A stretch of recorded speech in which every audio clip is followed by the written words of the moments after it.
A narcissist is someone who is consistently self-centered. They're someone who both acts and thinks with regard only for themselves. And narcissists are rarely challenged on their narcissism, because those that put up with the behavior have either submitted to their will or they know no difference.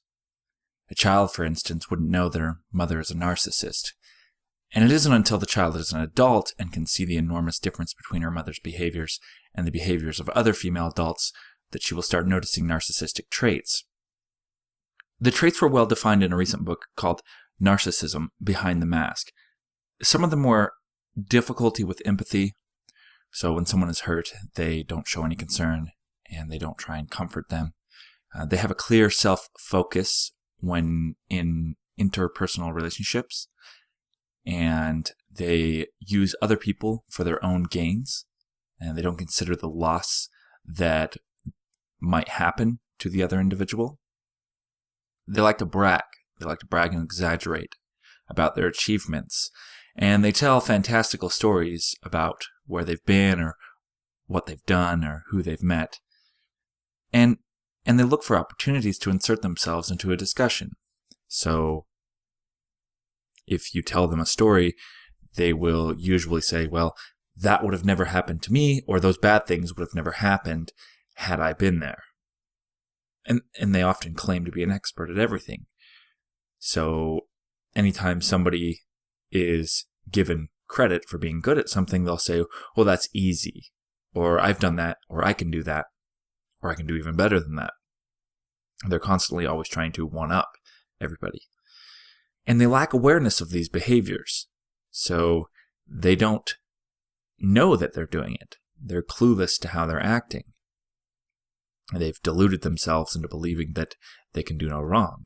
And that's because they like to flatter those around them that reaffirm their beliefs of importance.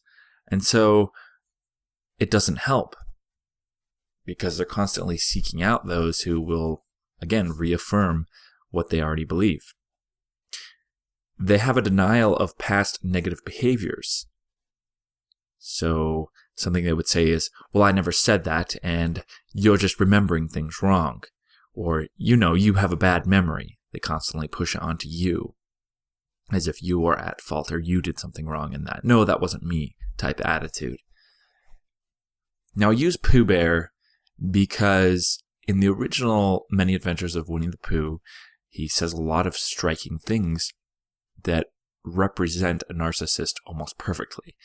One of the things he says near the beginning, when he's out of honey, is he hears a bee, and he says, the only reason for being a bee is to make honey, and the only reason for making honey is so I can eat it.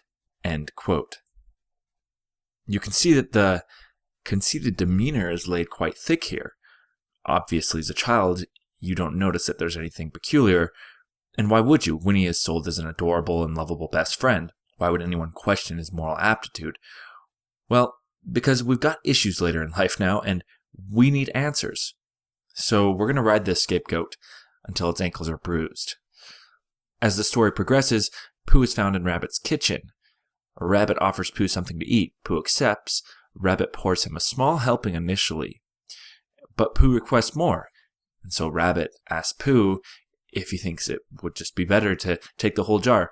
However, before Rabbit even finishes this statement, Pooh snatches it out of his paws, and he then proceeds to eat jars and jars of his friend's Rabbit's honey.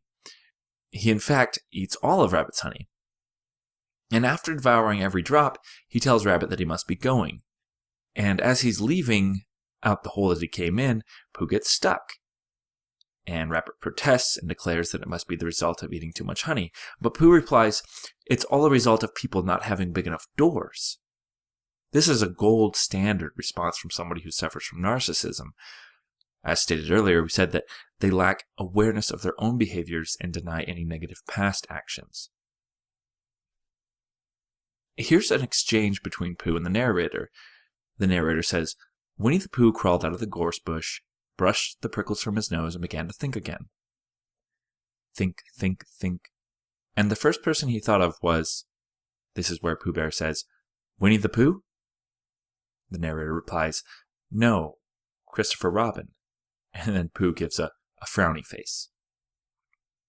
At first, I was reluctant to label a character from my childhood with a certifiable disorder. But because many children wouldn't know that their parents are narcissistic, or children themselves, or teenagers wouldn't know how to pick out narcissistic behaviors, the reason I'm using Pooh is because when they have access to it, everybody can quickly just find it on Netflix or YouTube, his behaviors, and they would also then understand and they might get a kick out of it. So this is why I've chosen to use Pooh as an example. And so it's not that I'm attacking a cartoon character, but more I'm choosing Pooh as a gold standard. And it wasn't until I thought about Eeyore's clear chronic depression that I even cared to look at Pooh, because I assume that A.A. Milne meant to make Eeyore have a dysfunctional disorder of depression. I mean, he definitely intended to make that a distinct trait. And so I assume that he made other characters have these disorders as well, because it's common practice in storytelling to do so. It helps to separate characters between each other in stories, and it also gives the reader or watcher a predefined idea of how a certain character would act in a different situation, so we get to know these characters. But in the real world, we deal with less varying, strong personality types. So as I said, this is just a way for children and those younger, and even adults, of identifying narcissistic personality disorders. Because the studies show that 1 in 100 people suffer from it. So that's something that we should all be aware of and watch out for. But it's not to say that there aren't healthy forms of narcissism. We should all be concerned about our own well-being. So setting goals and being ambitious is a good thing.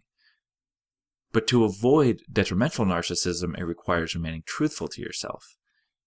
A normal or functional level of narcissism is achieved when you maintain a realistic self-image. Feeling good about yourself is normal and healthy. Insecurity and inadequacy are usually felt by those with an unhealthy high level of narcissism. They have a need to push others down in order to feel higher themselves. And those behaviors are detrimental to both them and those closest to them. Being aware of narcissistic traits, or being aware that there are narcissists around you, either in your family or in your group of friends, doesn't just protect you from their actions. Because narcissism, or lack of it, isn't a constant throughout life. We can gain narcissism. There's a triggered form that's called acquired situational narcissism. It develops later in life, and is usually followed by a sudden influx of fame or wealth. It's those around those individuals seeking to impress them for their own personal gain that tend to either establish or compound and increase the feelings of their superiority. So it's not that celebrities have an immense fortune that causes them to have drug abuse, bad relationships, and predictable behavior, but it's the narcissism that comes after having those things. So knowing how easy it is to become a narcissist is worth noting now, in case you yourself or someone you know ever enters into the land of make-believe supremacy.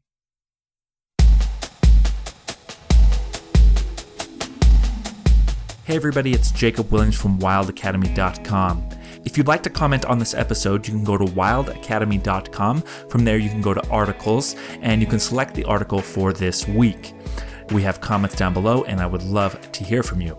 From there, you can also link to my YouTube channel and my Google Plus page. I will see you later, and have a wonderful week.